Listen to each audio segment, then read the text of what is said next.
আমার ধারণা আপনারা এতক্ষণে ভিডিওগুলো দেখে ফেলেছেন। আপনারা জানেন ওয়াচ টাওয়ারের পতন হচ্ছে, বড় ধরনের রিব্র্যান্ডিং হচ্ছে, JW সংগঠনটি অবশেষে ভেঙে পড়ছে।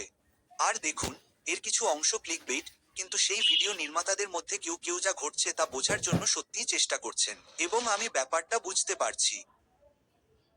গত কয়েক বছরে সংগঠনের ভেতরে কিছু বিশাল পরিবর্তন এসেছে। নিয়মের পরিবর্তন, মতবাদের উল্টোপাল্টা, সংগঠনটি যেভাবে কাজ করে তার সম্পূর্ণ পুনর্গঠন। আর এই সবকিছু হজম করা বেশ কঠিন। প্রার্থনাপূর্ণ বিবেচনার পর পরিচালনা পর্ষদ এই সিদ্ধান্তে উপনীত হয়েছে যে এই বিষয়টি স্পষ্ট করার প্রয়োজন আছে। অনেক প্রার্থনা এবং শাস্ত্র বিবেচনার পর এই আপডেটের মাধ্যমে আমরা আমাদের উপলব্ধি স্পষ্ট করতে চাই। পরিচালনা পর্ষদ সিদ্ধান্ত নিয়েছে। প্রার্থনাপূর্ণ বিবেচনার পর পরিচালনা পর্ষদ এই সিদ্ধান্তে উপনীত হয়েছে। পরিচালনা পর্ষদ প্রার্থনা সহকারে বিবেচনা করেছে। পরিচালনা পর্ষদ আপনাদের সকলকে জানাতে চায়। পরিচালনা পর্ষদ আমাকে নিম্নলিখিত ঘোষণাটি পড়তে বলেছে। পরিচালনা পর্ষদ আমাদের অবস্থান স্পষ্ট করার সিদ্ধান্ত নিয়েছে, কিন্তু সমস্যাটা এখানে। আমার মতে অনেকেই ভুল প্রশ্ন করছেন। ওয়াচ টাওয়ারের মৃত্যু বা পতন নিয়ে প্রশ্ন উঠছে না। সঠিক প্রশ্নটি হলো, ওয়াচ টাওয়ার কিসে পরিণত হচ্ছে? কারণ একবার আপনি তা বুঝতে পারলে এই সমস্ত পরিবর্তনগুলো পুরোপুরি অর্থবহ মনে হতে শুরু করবে। আর এই ভিডিওটি সেই বিষয়ে। আবার স্বাগতম। আমি শুরুতেই স্পষ্ট করে বলতে চাই, আমার দৃষ্টিভঙ্গি কোথা থেকে এসেছে, কারণ আমি আপনাদের যা কিছু বলতে চলেছি তার সবকিছুই এর উপর নির্ভরশীল। দেখুন, এই ক্ষেত্রের অনেক কণ্ঠস্বরের মতো আমি এই গোষ্ঠীর ভেতরে কয়েক দশক কাটাইনি। আমি বছরের পর বছর ধরে মাঝে মাঝে সাক্ষীদের সাথে অধ্যয়ন করেছি, কিন্তু আমি কখনো বাপ্তিস্ম গ্রহণ করিনি, কারণ আমি প্রতিশ্রুতিবদ্ধ হওয়ার আগেই বুঝতে পেরেছিলাম কি ঘটছে। এবং সত্যি বলতে, আমি মনে করি এটি আসলে একটি সম্পদ, কোনো দায় নয়। সুতরাং ওয়াচ টাওয়ার সম্পর্কে আমার ধারণা কয়েক দশকের দুঃখ এবং বিশ্বাসঘাতকতার মধ্য দিয়ে পরিশ্রুত নয়। এটি সম্পূর্ণরূপে বিশ্লেষণাত্মক। আমি এই সংগঠনটিকে ঠিক সেভাবেই দেখি যেভাবে আপনি যে কোনো প্রতিষ্ঠানকে দেখেন, এটি কি করে এবং কোথায় তার অর্থ বিনিয়োগ করে তা পর্যবেক্ষণ করে। এবং এটি এখন যা করছে তা বেশ আকর্ষণীয় এবং একই সাথে সম্পূর্ণ ভুলভাবে বোঝা। প্রমাণে যাওয়ার আগে এখানে একটি সহজ কাঠামো দেওয়া হলো যা পরবর্তী সবকিছু বোঝা অনেক সহজ করে দেবে। ওয়াচ টাওয়ার প্রথমত একটি কন্টেন্ট কোম্পানি, দ্বিতীয়ত একটি ধর্ম। এবং এই সংস্থার প্রতিটি বড় সিদ্ধান্তকে তিনটি পরস্পর সম্পর্কযুক্ত স্বার্থ নিয়ন্ত্রণ করে। 1. ধর্মতাত্ত্বিক স্বার্থ। 2. কর্পোরেট এবং প্রাতিষ্ঠানিক স্বার্থ। 3. নেতৃত্বের আত্মরক্ষা। যখন এই তিনটি স্বার্থের মধ্যে সংঘাত দেখা দেয়, যা প্রায়শই ঘটে, তখন ব্যতিক্রম ছাড়া প্রতিবারই 2 এবং 3 নম্বর স্বার্থই জয়ী হয়। আপনি যদি ওয়াচ টাওয়ারকে প্রাথমিকভাবে একটি ধর্মীয় সংস্থা হিসেবে বোঝার চেষ্টা করেন, তাহলে তাদের সাম্প্রতিক পদক্ষেপগুলো খামখেয়ালি, এমনকি মরিয়া বলেও মনে হতে পারে। কিন্তু আপনি যদি এটিকে এমন একটি কন্টেন্ট কর্পোরেশন হিসেবে বোঝেন যা ধর্মতত্ত্বকে তার পণ্যের মোড়ক হিসেবে ব্যবহার করে, তাহলে প্রতিটি সিদ্ধান্তই স্পষ্ট হয়ে ওঠে।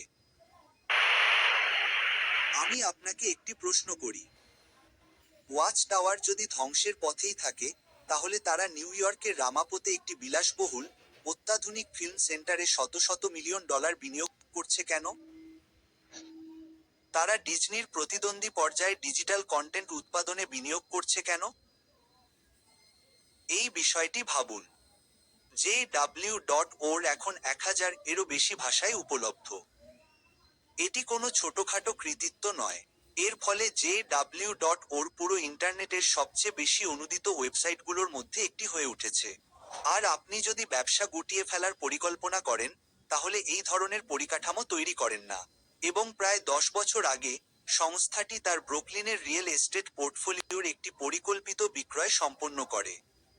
মোট 34টি ভবন। নিউ ইয়র্ক সিটির সেরা সম্পত্তি, যা ছিল সর্বোচ্চ বাজার মূল্যে। আমরা বিলিয়ন ডলারের আয়ের কথা বলছি। এবং সেই টাকা সরাসরি আপস্টেট নিউ ইয়র্কে তাদের উৎপাদন এবং পরিচালন পরিকাঠামো সম্প্রসারণে ব্যয় করা হয়েছিল। একটি মৃতপ্রায় সংস্থা তার সম্পদ বিক্রি করে এবং সংকুচিত হয়। কে মার্টের কথা ভাবুন, ব্লকবাস্টারের কথা ভাবুন। তারা সম্পদ বিক্রি করে এবং ছোট হয়ে যায়। ওয়াচ টাওয়ার বড় আকারে সম্পদ বিক্রি করে এবং পুনরায় বিনিয়োগ করছে।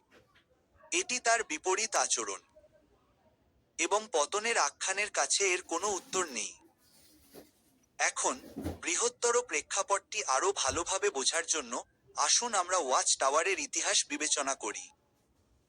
1870 এর দশক থেকে 2000 এর দশকের শুরু পর্যন্ত ওয়াচ টাওয়ারের মূল পণ্য ছিল মুদ্রিত সাহিত্য। বিতরণের মাধ্যম ছিল বাড়ি বাড়ি গিয়ে ধর্মপ্রচার। লক্ষ লক্ষ সদস্য পাড়ায় পাড়ায় ঘুরে অপরিচিতদের হাতে প্রকাশনা তুলে দিত। সদর দপ্তরটি নিউ ইয়র্কের ব্রুকলিনে অবস্থিত ছিল, কারণ সেই সময় ব্রুকলিন ছিল মুদ্রণ জগতের কেন্দ্র। সুতরাং সেই অবস্থানটি কোনো আবেগপ্রবণ বিষয় ছিল না। এটি ওয়াচ টাওয়ারের ব্যবসায়িক মডেলের জন্য সহায়ক ছিল। এরপর 2000 এর দশকের শুরু থেকে 2010 এর দশকে ইন্টারনেট এলো। মুদ্রণ ক্রমশ অপ্রাসঙ্গিক হয়ে পড়ল। পুরনো ব্যবসায়িক মডেলটি প্রায় রাতারাতি তার কার্যকারিতা হারালো। এবং ফলস্বরূপ মুদ্রণ পরিকাঠামোকে কেন্দ্র করে বিশেষভাবে নির্মিত ব্রুকলিনের অবস্থানটি আর কর্পোরেশনের চাহিদা মেটাতে পারছিল না। বরং ব্রুকলিনে থাকাটাই একটি দায় হয়ে দাঁড়ালো। তাই তারা আপস্টেট নিউ ইয়র্কে চলে গেল, যেখানে সংস্থাটি আর্থিক, আইনি এবং কর সংক্রান্ত সুবিধা পায়। এবং আবারও 2010 এর দশকে JW ব্রডকাস্টিং চালু হলো।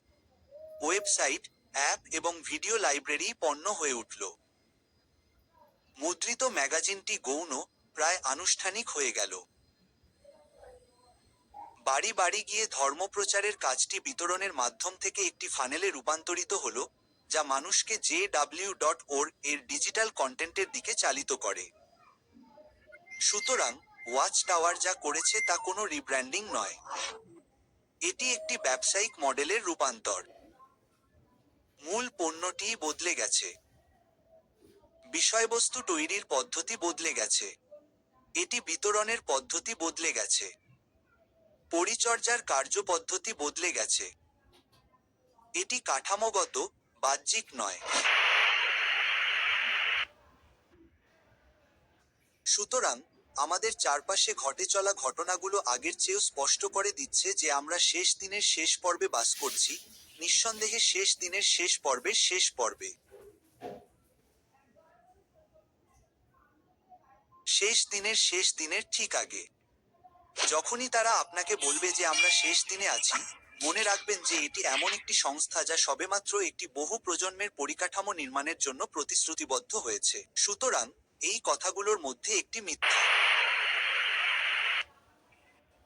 পতনপন্থীদের কাছ থেকে আমি প্রায়শই কয়েকটি যুক্তি শুনি। এবং তার মধ্যে একটি হলো উত্তর আমেরিকা এবং ইউরোপের সদস্য সংখ্যা সংক্রান্ত। তারা বলে, দেখুন, সংস্থাটি পতনের দিকে যাচ্ছে, তাদের সদস্য সংখ্যা কমে যাচ্ছে, উদ্ধৃতি চিহ্ন, এবং সেই কারণেই ওয়াচ টাওয়ার সবকিছু পরিবর্তন করছে। তারা আতঙ্কিত, তারা যা কিছু পারে তা রক্ষা করার চেষ্টা করছে। কিন্তু আমি এই যুক্তিটিকে সম্পূর্ণ উল্টে দিতে চাই, কারণ পশ্চিমা বিশ্বের পতন বাস্তব, কিন্তু এটি আমার মূল বক্তব্যকে ভুল প্রমাণ করে না, বরং এটিকে আরও বৈধতা দেয়।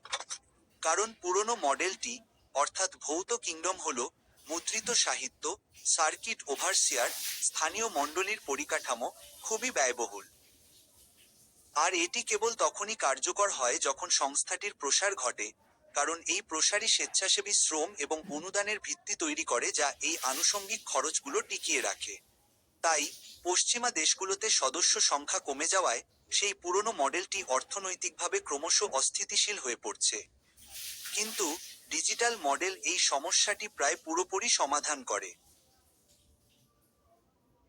রামাপোতে অবস্থিত একটি কেন্দ্রীয় উৎপাদন ব্যবস্থা নাইজেরিয়া, ব্রাজিল এবং ফিলিপাইনের মণ্ডলীকে একই সাথে প্রায় শূন্য প্রান্তিক খরচে পরিষেবা দিতে পারে। এখানে রক্ষণাবেক্ষণের জন্য কোনো কিংডম হল নেই, ছাপিয়ে পাঠানোর জন্য কোনো ম্যাগাজিন নেই, উড়িয়ে আনার জন্য কোনো ওভারসিয়ার নেই। বিষয়বস্তু একবার তৈরি হয় এবং প্রায় বিনামূল্যে বিশ্বব্যাপী বিতরণ করা হয়। সুতরাং পশ্চিমা দেশগুলোর এই পতন সংস্থাটিকে ধ্বংস করছে না, বরং তারা যে পরিবর্তন শুরু করেছিল তাকে আরও ত্বরান্বিত করছে। প্রকৃতপক্ষে পরিকাঠামো নির্মাণের পরেও বৈশ্বিক দক্ষিণে এই সম্প্রসারণ ঘটছে না, বরং এটি পরিকাঠামোর দ্বারাই সম্ভব হচ্ছে। মিডিয়া কোম্পানি মডেলটি স্বল্পব্যয়ী ও দ্রুত বর্ধনশীল বাজারগুলোতে এমনভাবে প্রসারিত হয় যা পুরনো মুদ্রণ মডেল কখনোই পারত না।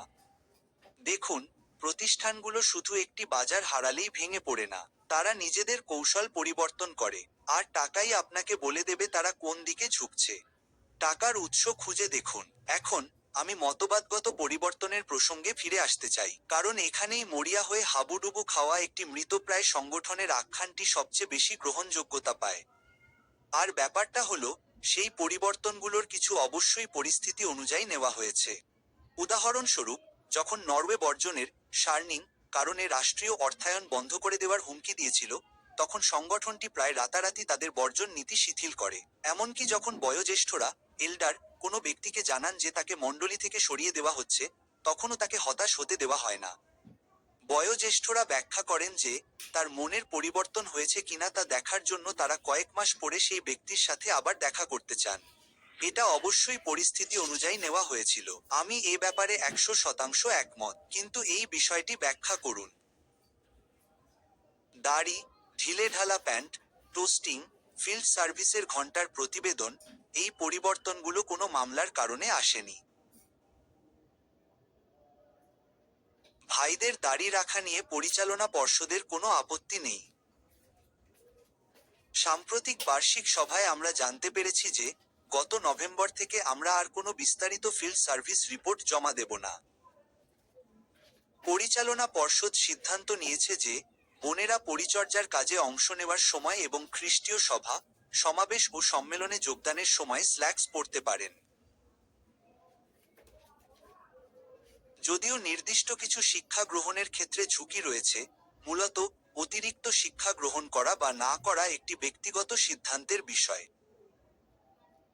আমরা 2 যোহন সকাল 9:11 সম্পর্কে আমাদের বোঝাপড়াও স্পষ্ট করেছি। প্রার্থনাপূর্ণ বিবেচনার পর পরিচালনা পর্ষদ এই সিদ্ধান্তে উপনীত হয়েছে যে পানপাত্র ঠোকাঠুকি এবং গ্লাস ঠোকাঠুকি করার বিষয়ে কোনো নিয়ম তৈরি করার প্রয়োজন নেই। এটা একটা বড় পরিবর্তন ছিল, তাই না? ওয়াচ টাওয়ারকে ভাইদের দাড়ি রাখার অনুমতি দেওয়ার জন্য কোনো আদালতের আদেশ ছিল না। বাইবেল 1950 সালের তুলনায় হঠাৎ করে মুখের চুল সম্পর্কে ভিন্ন কিছু বলেনি। তাহলে সেই নিয়মগুলো কেন পরিবর্তন করা হলো? কারণ সেগুলো ঘর্ষণ সৃষ্টি করেছিল, সেগুলো অভ্যন্তরীণ সংঘাত তৈরি করেছিল, সেগুলো নতুন সদস্যদের ধর্মান্তরিত হতে বাধা দিয়েছিল, সেগুলো অংশগ্রহণে নিরুৎসাহিত করেছিল, সেগুলো প্রাতিষ্ঠানিক কোনো সুবিধাই দেয়নি, কিন্তু প্রকৃত প্রাতিষ্ঠানিক ব্যয় বহন করেছিল। যখন আপনি সেগুলাকে একটি প্রাতিষ্ঠানিক ব্যয় সুবিধা বিশ্লেষণের মধ্যে ফেলবেন, তখন সেগুলো ব্যর্থ হবে। তাই সেগুলো বাদ দেওয়া হয়েছে। কিন্তু আপনারা কি কখনো ভেবে দেখেছেন যে আধুনিক যুগে জিহোবা ঠিক কিভাবে শাস্ত্রের সুস্পষ্ট ব্যাখ্যা, অর্থাৎ নতুন আলো, প্রকাশ করেন? যখন পরিচালক মণ্ডলী বিশ্বস্ত ও বিচক্ষণ দাস হিসেবে একত্রিত হয়, তখন এটি কিভাবে কাজ করে?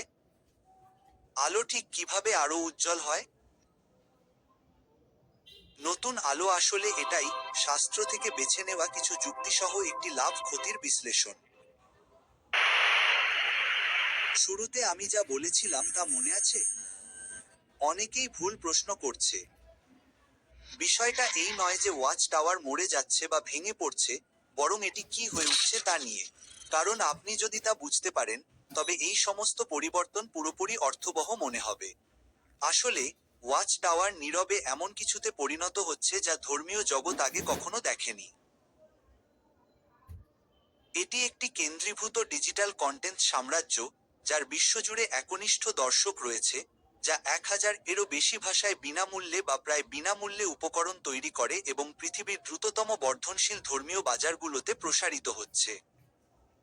বন্ধুরা, এটি কোনো মৃতপ্রায় সংগঠন নয়। এটি এমন একটি সংগঠন যা আধুনিক ধর্মীয় ইতিহাসের অন্যতম গুরুত্বপূর্ণ প্রাতিষ্ঠানিক রূপান্তরের মাঝখানে রয়েছে। আর এতে অবাক হওয়ারও কিছু নেই। কারণ ওয়াচ টাওয়ার 150 বছর ধরে টিকে আছে তাদের সেই দাবিটি ছাড়া বাকি সবকিছু পরিবর্তন করতে ইচ্ছুক থাকার মাধ্যমে, যা কখনো বদলায় না। সুতরাং এটা স্পষ্ট যে খ্রিস্টের কথায় যুক্তি আছে, তিনি বিশ্বস্ত ও বিচক্ষণ দাস নিযুক্ত করেছেন, এবং এই মাধ্যমেই জিহোবা, খ্রিস্টের মাধ্যমে, আধ্যাত্মিক খাদ্য যোগান দেওয়ার জন্য কাজ করেন। আর ঠিক যেমন তারা 1900 এর দশকের গোড়ার দিকে মুদ্রণ জগতের এক বিশাল শক্তি হয়ে উঠেছিল, তেমনি এখন তারা নিজেদেরকে ডিজিটাল কন্টেন্টের এক শক্তিশালী কেন্দ্র হিসেবে প্রতিষ্ঠিত করার জন্য প্রস্তুত করছে, যা ধর্মীয় জগৎ আগে কখনো দেখেনি। আমি দুঃখিত, কিন্তু তারা কোথাও যাচ্ছে না। তারা বদলাচ্ছে, হ্যাঁ, কিন্তু তারা কোথাও যাচ্ছে না। আর পরের বার যখন পরিচালনা পর্ষদের কোনো সদস্য ক্যামেরার সামনে এসে 90 লক্ষ মানুষকে বলবে যে শেষ সময় আসছে, আমি জানি না সেটা আগামী সপ্তাহেই হবে, তখন মনে রাখবেন তারা এখন কি তৈরি করছে। কারণ এই দুটি জিনিস একসাথে চলে না এবং তারা তা জানে।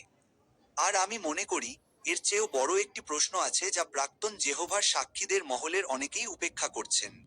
এখনো ভেতরে থাকা সদস্যদের জন্য এখন যা তৈরি করা হচ্ছে, তা কি সেই জিনিস যার জন্য আপনারা বহু বছর আগে অঙ্গীকার করেছিলেন? এবং রামাপোতে যা তৈরি করা হচ্ছে তা হলো একটি বহু প্রজন্মের বিনিয়োগ এবং এটি একটি মিডিয়া কর্পোরেশন। এবং ওয়াচটাওয়ারের নিয়মকানুন, মতবাদ এবং বিশ্বাস ব্যবস্থা, সবকিছুই এই প্রাতিষ্ঠানিক রূপান্তরকে সমর্থন করার জন্য পরিবর্তন করা হচ্ছে। আর এতে যদি আপনাদের মনোযোগ আকর্ষণ না হয়, তবে আর কিসে হবে আমি জানি না। জিহোবার নামে। দৃশ্য, নীরবতা।